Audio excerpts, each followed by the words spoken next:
nuevas comunidades, a cargo del presbítero doctor Luis Felipe Navarro, a quien ya dejo en el uso de la palabra. Muchas gracias y perdonen el retraso, que no me he dado cuenta de la hora.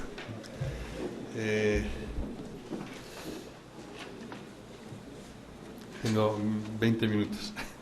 Entonces, sobre Juan Pablo II y Benedicto XVI. Juan Pablo II, en una breve síntesis, es el primer papa que ha dedicado especial atención a los movimientos eclesiales y ha dirigido distintos mensajes, discursos a movimientos reunidos en distintos congresos. Los primeros congresos sean organizados por ellos mismos, los siguientes congresos ya patrocinados también por el Pontificio Consejo para los Laicos. Viendo esos mensajes se pueden sacar como los siguientes puntos que son importantes en el magisterio de Juan Pablo II. Primero, la importancia que él da a los movimientos eclesiales en la Iglesia. Él es plenamente consciente del bien que constituyen para la Iglesia esos movimientos eclesiales.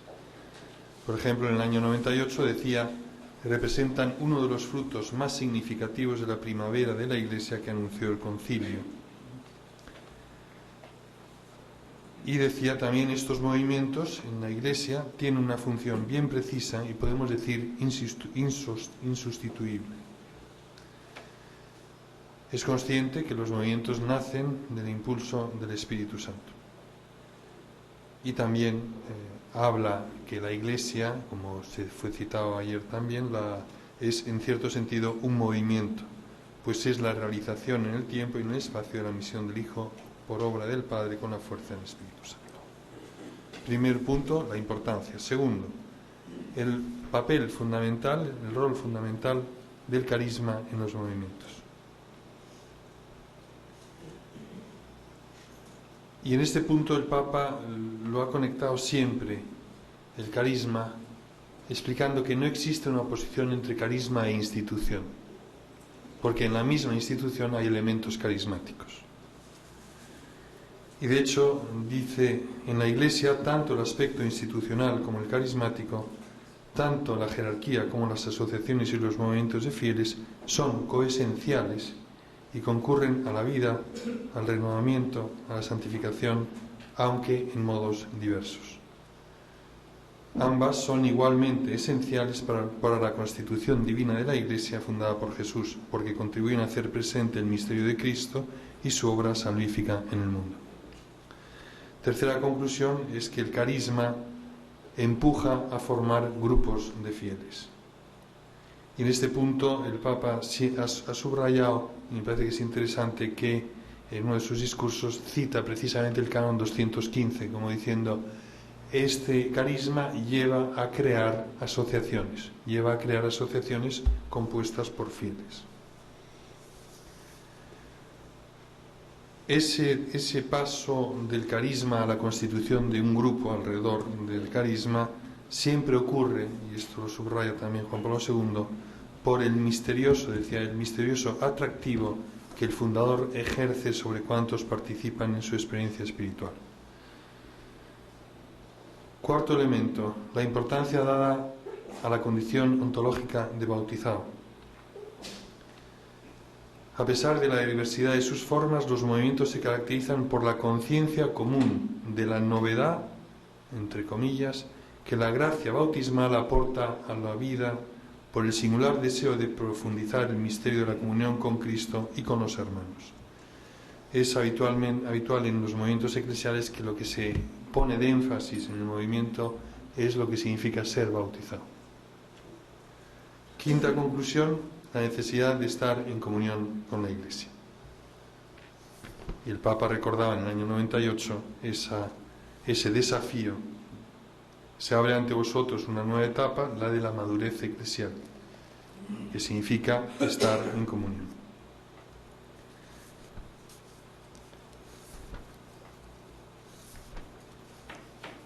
Dejo esto de lado y pasamos a Benedicto XVI. Benedicto XVI también ha dedicado atención a los movimientos.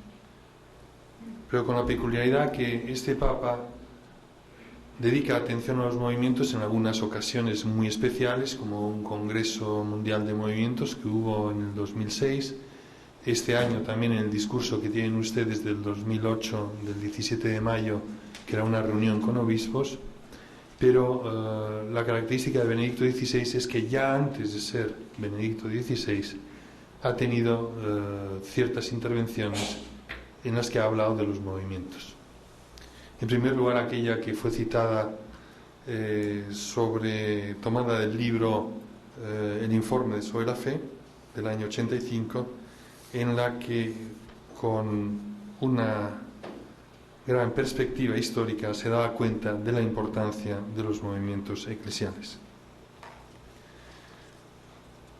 A la vez, él decía, se daba cuenta que esos movimientos eclesiales, que era una nueva primavera pentecostal en la Iglesia, y que era un bien para la Iglesia, comportaban muchos problemas. Surgen tensiones, decía, a la hora de insertarlos en las actuales formas de las instituciones, pero no son tensiones propiamente con la Iglesia jerárquica como tal. Está forjándose una nueva generación de Iglesia que contemplo esperanzado. Encuentro maravilloso que el Espíritu sea una vez más poderoso que nuestros proyectos y juzgue de manera muy distinta a como nos imaginábamos. En este sentido, la renovación es callada, pero avanza con eficacia. Se abandonan formas antiguas, encalladas en su propia contradicción y en el regusto de la negación, y está llegando lo nuevo. Ratzinger se daba cuenta, por tanto, que los movimientos eran fundamentales para la Iglesia del siglo XX y adoptó una postura que le caracteriza y le honra, que es una apertura a los movimientos y a la vez una gran capacidad de reflexión sobre lo que son los movimientos. El siguiente momento, como Ratzinger, que dedica una atención particular a los movimientos, es la conferencia que dio en el año 98 en el primer Congreso Mundial de Asociaciones de Movimientos y Nuevas Comunidades. Era una conferencia dedicada al lugar teológico de los movimientos. Creo que es lo mejor que desde el punto de vista teológico se ha escrito sobre los movimientos. Por lo tanto, recomiendo su lectura. Lo pueden encontrar en Internet, está publicado en distintos sitios. Vale la pena, si uno está interesado en ese tema, conocerlo.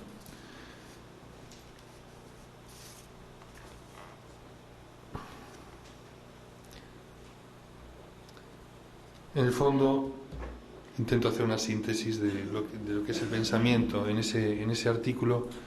El Papa Ratzinger estaba convencido que los movimientos es algo que es nuevo, tal como están ahora en la Iglesia, pero que ha habido movimientos a lo largo de toda la Iglesia.